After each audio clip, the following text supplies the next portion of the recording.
तो दोस्तों आज की इस वीडियो में हम लोग बात करेंगे मिर्च के पौधे के बारे में, चिली प्लांट के बारे में। आज जो है वो अगस्त की 7 तारीख है और बहुत से क्वेश्चंस आते हैं कि हमारे जो मिर्च के पौधे हैं जो हमने गमलों में ग्रो किए, इस तरह से देखिए मैंने भी इस पौधे को गमले में ग्रो किया है, उनके जो फूल आते हैं वो जो है वो फ्रूट्स में कन्वर्ट नहीं हो पाते, उनके जो मिर्च हैं वो नहीं बन पाती, वो झड़ने लगते हैं। तो उसका क्या इलाज है, किस तरह से उन्हें रोका जा सकता है, इसी टॉपिक पर आज आपके साथ डिस्कस करूंगा। मिर्च के पौधे को आप ग्रो बैग्स में, गमलों में, क्यारियों में या ज़मीन में सभी तरह से बहुत ईजिली ग्रो कर सकते हैं।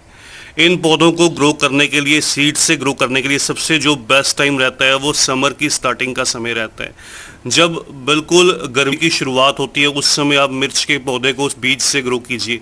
लगभग मार्च या अप्रैल का मौसम सबसे अच्छा मौसम है इनकी ग्रोथ के लिए। मिर्च के इस पौधे को कोई अच्छी ग्रोथ के लिए बहुत बड़े पोट की भी रिक्वायरमेंट नहीं रहती। लगभग 10 या 12 इंच के पोट इस पौधे की अच्छी ग्रोथ के लिए बहुत ज़्यादा सफिशिएंट रहता है।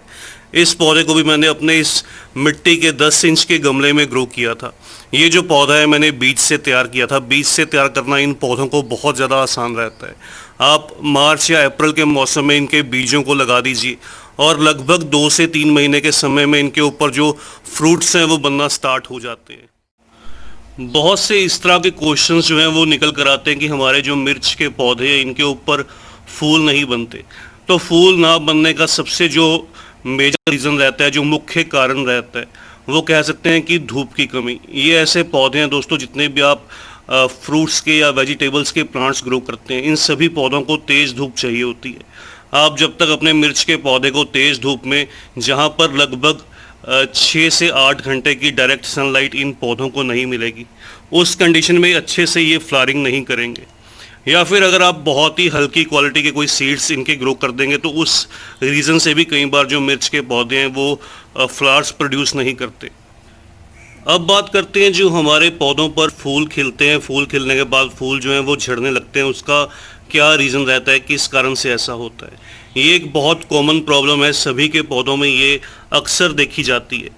तो इसका तो देखिए, जब आप सीड से इन पौधों को ग्रो करते हैं, जब पौधे शुरुआत की स्टेज में रहते हैं, शुरू की स्टेज में, तब आप इन पौधों को भरपूर पानी दीजिए। इनको रोज़ाना पानी दीजिए जब तक कि पानी ड्रेन होल से बाहर ना निकल जाए, उस तरह से इन पौधों को पानी दीजिए।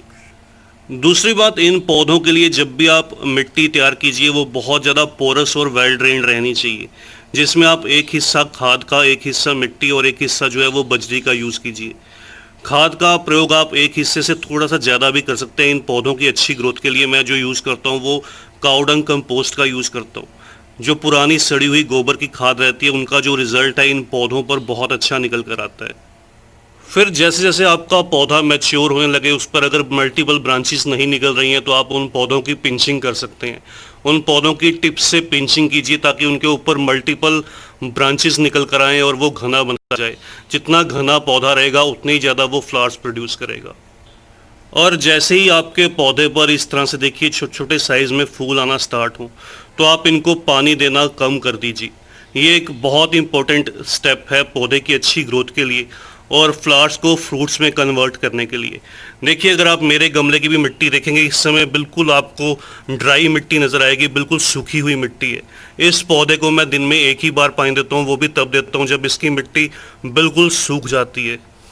पौधों को इस कंडीशन में आने पर आपको पानी का बहुत ख्याल करना पड़ेगा। बहुत ज़्यादा कम या बहुत ज़्यादा पानी से, दोनों कंडीशन में आपके जो पौधों के जो फूल हैं वो झड़ने लगते हैं, वो गिरने लगते हैं। इसलिए आप दिन में एक बार सुबह के समय इन्हें अच्छे से पानी दीजिए ताकि पानी जो है वो ड्रेन होल से बाहर निकल जाए।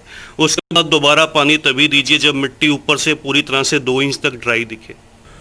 फूलों की स्टेज पर आने पर एक जो आपने और बहुत ज़रूरी काम करना है मिर्च के पौधे में, वो ये करना है, आपने अपने पौधे को अच्छे से खाद देनी है। खाद देने के लिए आपने अपने पोट की अच्छी तरह से गुड़ाई कर लेनी है। ये देखिए, मैंने भी अपने पोट की अच्छी तरह से गुड़ाई की है। गुड़ाई करके इसकी मिट्टी जो है वो बिल्कुल नरम कर ली है। अब इसके अंदर जो मैं ऐड करूँगा दोस्तों, ये 3 चीज़ों का एक मिक्सचर है। इसके अंदर एक तो देखिए काउडंग कंपोस्ट है, जो कि फुली डीकम्पोज्ड काउडंग है, लगभग 1 मुट्ठी के आसपास। 1 मुट्ठी गोबर की सड़ी हुई खाद है। दूसरा, इसके अंदर आप बोन मील या फिर रॉक फॉस्फेट, इस चीज़ का आप यूज़ कर सकते हैं। ये ऑर्गेनिक है और कैल्शियम और फॉस्फोरस का रिच सोर्स है। तो 1 चम्मच मैंने इसके अंदर जो यूज़ किया है वो रॉक फॉस्फेट का यूज़ किया है। आप अगर बोन मिल का यूज़ नहीं करना चाहते तो रॉक फॉस्फेट का यूज़ कीजिए। इस कंडीशन पर आने पर पौधे को जो है वो अच्छा कैल्शियम भी चाहिए होता है ताकि वो फूलों को अपने होल्ड कर सके, फूलों को रोक सके और वो गिराए ना। तो इन चीज़ों का आप ख्याल कीजिए और पौधे के साइड में अच्छे से आपने जो है वो गुड़ाई करके इस तरह से फर्टिलाइज़र को ऐड कर देना है। और तीसरी चीज़ आप इसके अंदर जो ऐड कर सकते हैं वो है नीम की खली।